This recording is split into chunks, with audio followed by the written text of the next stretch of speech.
अमीर डैडी अपने पहले सबक की शुरुआत कुछ इस तरह करते हैं कि वो रॉबर्ट और उसके मित्र माइक को अपने एक कन्वीनियंस स्टोर में काम पर लगा लेते हैं। इस काम के लिए उन्हें कोई पैसा नहीं मिलता, फिर भी वो दोनों काम करते रहते हैं।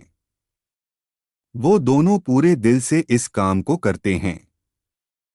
इसका फायदा ये हुआ कि इस काम के दौरान उनके दिमाग में कई नए आइडिया आए। अमीर डैडी ने उन दोनों को बताया था कि पैसा कमाने के तरीकों पर हमेशा निगाह रखें। अगर अपने एक बार अवसर को पहचान लिया तो आप जीवन भर अच्छे अवसरों को पहचानने लगोगे।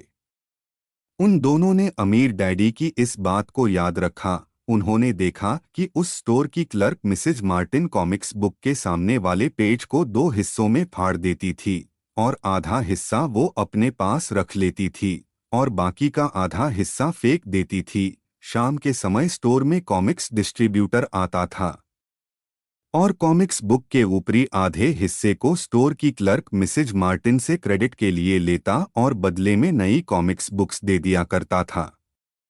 एक दिन उन दोनों ने उस डिस्ट्रीब्यूटर से पूछा कि क्या आप पुरानी कॉमिक्स बुक्स हमें दे सकते हो। कॉमिक्स डिस्ट्रीब्यूटर इस शर्त पर कि वो कॉमिक्स बुक्स को बेचेंगे नहीं, कॉमिक्स बुक्स देने के लिए तैयार हो जाता है।